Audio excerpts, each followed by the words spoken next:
Let's try this again. I've got 4 cameras hooked up to my computer and I've been shuffling through them. Today is the 25th day. We're at Genesis 50 and we're going to jump into Exodus.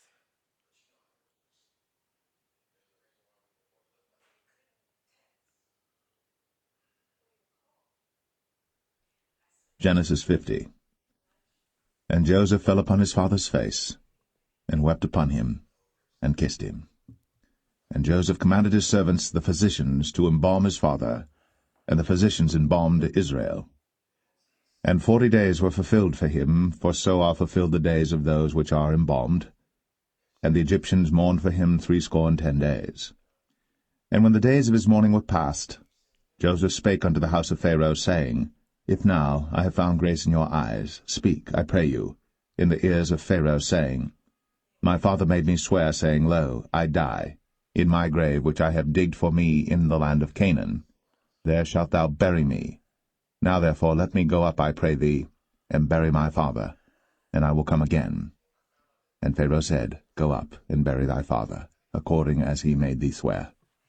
And Joseph went up to bury his father, and with him went up all the servants of Pharaoh, the elders of his house, and all the elders of the land of Egypt, and all the house of Joseph, and his brethren, and his father's house. Only their little ones, and their flocks, and their herds, they left in the land of Goshen. And there went up with him both chariots and horsemen, and it was a very great company. And they came to the threshing floor of Atad, which is beyond Jordan, and there they mourned with a great and very sore lamentation. And he made a mourning for his father 7 days. And when the inhabitants of the land, the Canaanites, saw the mourning in the floor of Atad, they said, This is a grievous mourning to the Egyptians. Wherefore the name of it was called Abel Mizraim, which is beyond Jordan. And his sons did unto him according as he commanded them. For his sons carried him into the land of Canaan, and buried him in the cave of the field of Machpelah, which Abraham bought with the field for possession of a burying-place of Ephron the Hittite before Mamre. And Joseph returned into Egypt, he and his brethren, and all that went up with him to bury his father, after he had buried his father. And when Joseph's brethren saw that their father was dead, they said, Joseph will peradventure hate us, and will certainly requite us all the evil which we did unto him. And they sent a messenger unto Joseph, saying, Thy father did command before he died, saying, So shall ye say unto Joseph, Forgive, I pray thee now, the trespass of thy brethren, and their sin. For they did unto thee evil, and now we pray thee, forgive the trespass of the servants of the God of thy father. And Joseph wept when they spake unto him. And his brethren also went and fell down before his face, and they said, Behold, we be thy servants. And Joseph said unto them, Fear not, for am I in the place of God? But as for you, ye thought evil against me, but God meant it unto good, to bring to pass, as it is this day, to save much people alive. Now therefore fear ye not, I will nourish you, and your little ones. And he comforted them, and spake kindly unto them. And Joseph dwelt in Egypt, he and his father's house. And Joseph lived 110 years. And Joseph saw Ephraim's children of the 3rd generation. The children also of Machir, the son of Manasseh, were brought up upon Joseph's knees. And Joseph said unto his brethren, I die. And God will surely visit you, and bring you out of this land unto the land which he sware to Abraham, to Isaac, and to Jacob. And Joseph took an oath of the children of Israel, saying, God will surely visit you, and ye shall carry up my bones from hence. So Joseph died, being 110 years old, and they embalmed him, and he was put in a coffin in Egypt.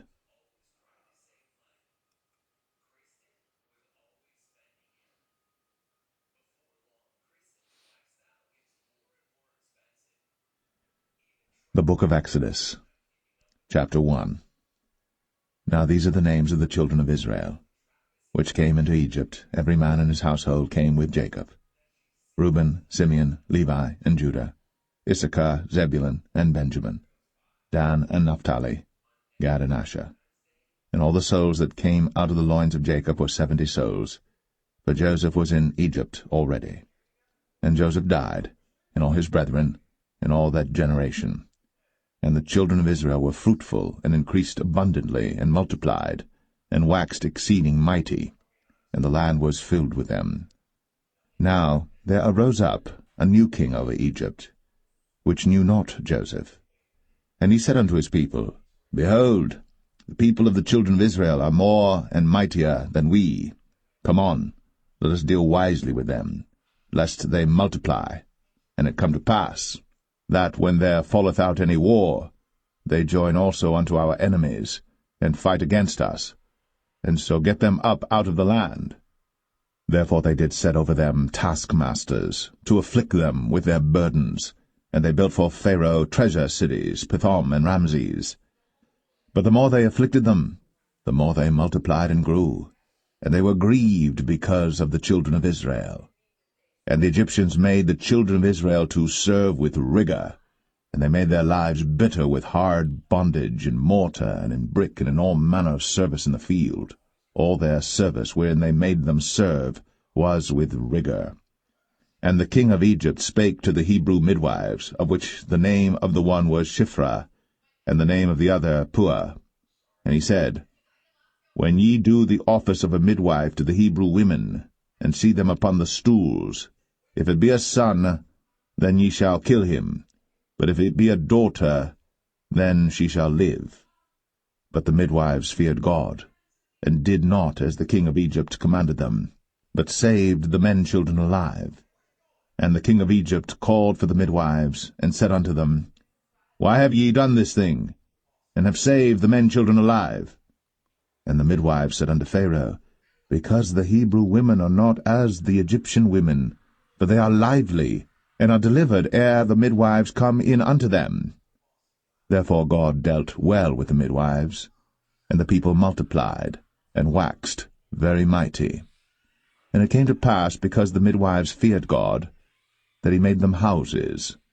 And Pharaoh charged all his people, saying, Every son that is born ye shall cast into the river, and every daughter ye shall save alive.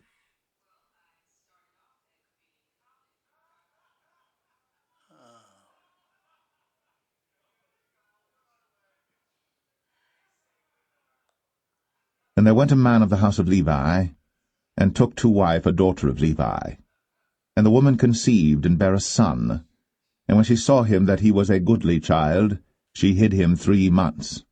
And when she could not longer hide him, she took for him an ark of bulrushes, and daubed it with slime, and with pitch, and put the child therein, and she laid it in the flags by the river's brink. And his sister stood afar off to wit what would be done to him. And the daughter of Pharaoh came down to wash herself at the river, and her maidens walked along by the river's side. And when she saw the ark among the flags, she sent her maid to fetch it. And when she had opened it, she saw the child, and behold, the babe wept. And she had compassion on him, and said, This is one of the Hebrews' children. Then said his sister to Pharaoh's daughter, Shall I go and call to thee a nurse of the Hebrew women, that she may nurse the child for thee? And Pharaoh's daughter said to her, Go. And the maid went, and called the child's mother. And Pharaoh's daughter said unto her, Take this child away, and nurse it for me, and I will give thee thy wages. And the woman took the child, and nursed it. And the child grew, and she brought him unto Pharaoh's daughter, and he became her son. And she called his name Moses. And she said, Because I drew him out of the water. When Jesus came into the coasts of Caesarea Philippi, he asked his disciples, saying, Whom do men say that I, the Son of Man, am? And they said, Some say that thou art John the Baptist, some Elias, and others Jeremias, or one of the prophets. He saith unto them, But whom say ye that I am? And Simon Peter answered and said, Thou art the Christ, the Son of the living God.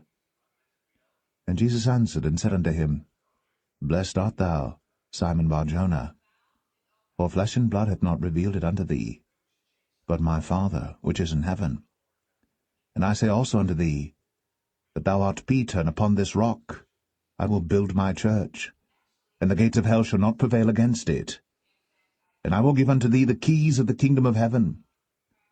And whatsoever thou shalt bind on earth shall be bound in heaven, and whatsoever thou shalt loose on earth shall be loosed in heaven. Then charged he his disciples that they should tell no man that he was Jesus the Christ. From that time forth began Jesus to show unto his disciples how that he must go unto Jerusalem, and suffer many things of the elders and chief priests and scribes, and be killed, and be raised again the third day. Then Peter took him and began to rebuke him, saying, Be it far from thee, Lord, this shall not be unto thee. But he turned and said unto Peter, Get thee behind me, Satan, thou art an offence unto me, for thou savourest not the things that be of God, but those that be of men. Then said Jesus unto his disciples, If any man will come after me, let him deny himself, and take up his cross, and follow me. For whosoever will save his life shall lose it, and whosoever will lose his life for my sake shall find it. For what is a man profited if he shall gain the whole world, and lose his own soul? Or what shall a man give in exchange for his soul?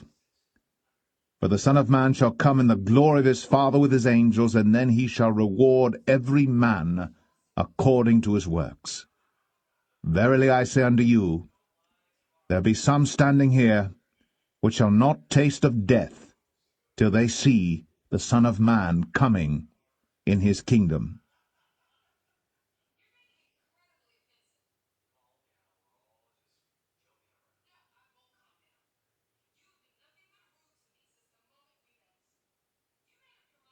And after 6 days Jesus taketh Peter, James, and John his brother, and bringeth them up into an high mountain apart, and was transfigured before them. And his face did shine as the sun, and his raiment was white as the light. And behold, there appeared unto them Moses and Elias talking with him. Then answered Peter, and said unto Jesus, Lord, it is good for us to be here. If thou wilt, let us make here 3 tabernacles, one for thee, and one for Moses, and one for Elias. While he yet spake, behold, a bright cloud overshadowed them, and behold, a voice out of the cloud which said, This is my beloved Son, in whom I am well pleased. Hear ye him. And when the disciples heard it, they fell on their face, and were sore afraid. And Jesus came and touched them, and said, Arise, and be not afraid.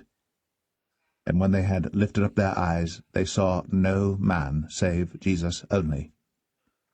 And as they came down from the mountain, Jesus charged them, saying, Tell the vision to no man, until the Son of Man be risen again from the dead.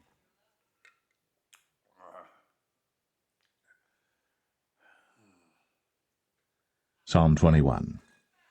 The king shall joy in thy strength, O Lord, and in thy salvation how greatly shall he rejoice. Thou hast given him his heart's desire, and hast not withholden the request of his lips, Selah. For thou preventest him with the blessings of goodness.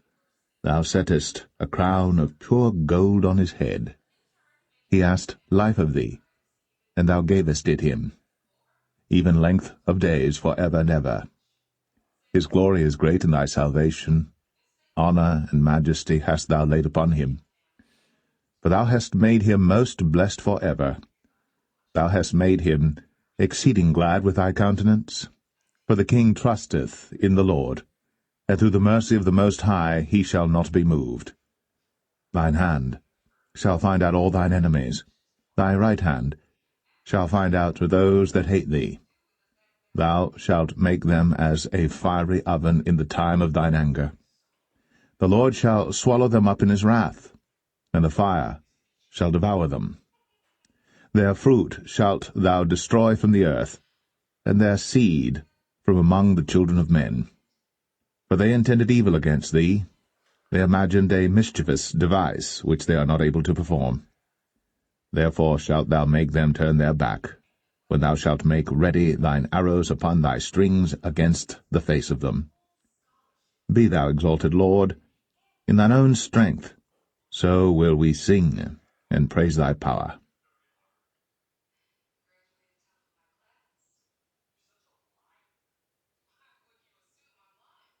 My son, attend unto my wisdom, and bow thine ear to my understanding, that thou mayest regard discretion, and that thy lips may keep knowledge.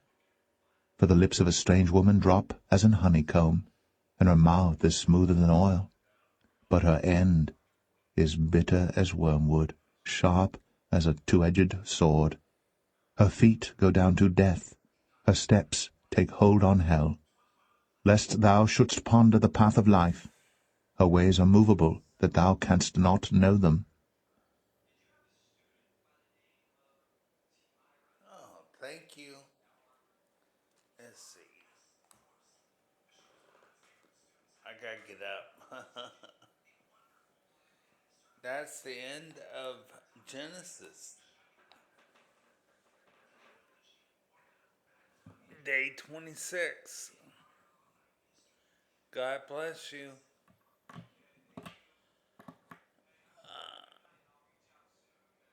Bye.